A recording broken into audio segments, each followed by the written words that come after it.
Bonjour, nous sommes aujourd'hui devant le bateau de Cédric Château et Guillaume Pirouel qui s'appelle Cifrego Sogestran, le nom de deux sociétés havraises pour deux Havrais qui prennent le départ de cette transatlantique qui relie le Havre et la Martinique. Bonjour Guillaume, bonjour Cédric. Qu'est-ce que vous ressentez en tant qu'Havrais de prendre le départ de cette course?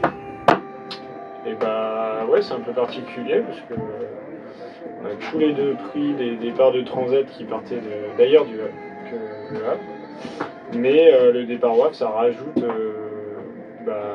pas mal d'émotions un peu de stress et tout, parce que y a tous les partenaires, il y a la famille qui est là, il y a les amis, et voilà, c'est un peu particulier, mais c'est super, c'est une chance d'avoir une course aussi importante qui part de là où on a beaucoup navigué, et là où moi j'ai appris la voile. Voilà, c'est un moment assez particulier et privilégié. Et puis on n'a pas souvent l'occasion de partager avec les autres. Et c'est sûr que quand on part de chez nous, on a la possibilité d'échanger davantage avec les salariés des entreprises qui sont partenaires, mais pas que, parce qu'on a dû sur les 15 derniers jours faire visiter à près de 300 élèves le bateau. Ça, on n'a pas l'occasion de pouvoir le faire quand c'est sur le départ du Rhum par exemple. Donc c'est sûr qu'il y a cette dimension partage aussi qui est accrue, qui prend pas mal d'énergie, mais qui est super sympa parce qu'on n'a pas l'occasion de le faire à d'autres moments.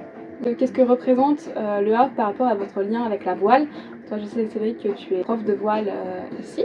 Toi, comme tu l'as dit, Guillaume, tu as commencé la voile au Havre.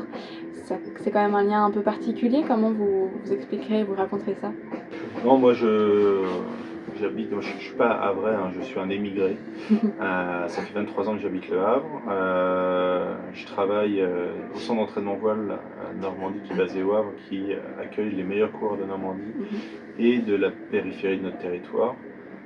Et c'est clair qu'on s'entraîne à l'année pour aller perfer sur des compétitions de grande envergure. Donc, très souvent, on a des objectifs qui sont en dehors de la ville.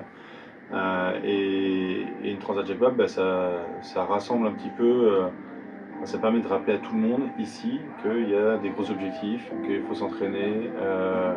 Ça remet un petit peu du sens également pour les parents des jeunes que l'on prend, parce que souvent on les prend, on va à des compétitions, on ne voit pas ce que c'est qu'une compétition de voile, on ne voit pas ce que c'est qu'un monde professionnel, qu'il y a de la place pour pas mal de gens, que ce soit dans la communication, dans l'ingénierie, dans le marketing des projets, dans la préparation des bateaux, mais aussi en tant que skipper, et ça permet du coup de donner une dimension qui va rassurer les parents, de se dire que voilà, les enfants sont dans un univers qui leur permettra de travailler dans tous les domaines, vraiment tous les domaines, de la préparation à la course, à la prépa mentale, prépa physique, au mathotage. Donc on a la chance d'avoir un univers qui est multiple, et c'est une très bonne piqûre de rappel tous les 2 ans qui nous sert du coup quasiment toute l'année. Ouais, moi c'est vraiment ici que j'ai commencé à naviguer et que j'ai appris tous les fondamentaux de mes 7 à mes 18 ans. Voilà, après je suis parti un peu ailleurs, vers la Bretagne, et puis entre Rennes et La Rochelle pour mes études aussi.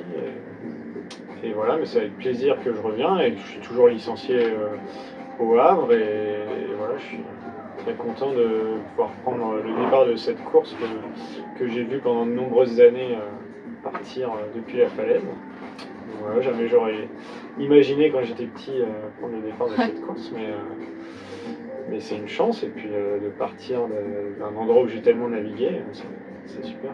C'est un petit rêve que tu concrétises? Je sais pas si c'est un rêve, parce que c'était pas vraiment un rêve quand j'étais petit.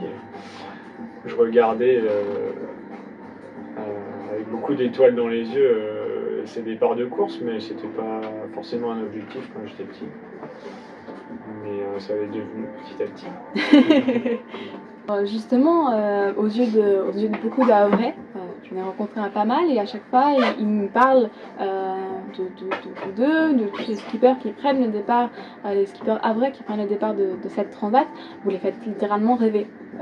Est-ce que c'est une fierté? Est-ce que des fois ça fait un peu peur, peut-être un peu le vertige de dire que ouais, il y a ma ville qui me soutient, c'est pas rien. Qu'est-ce que ça fait? Je sais jamais poser la question.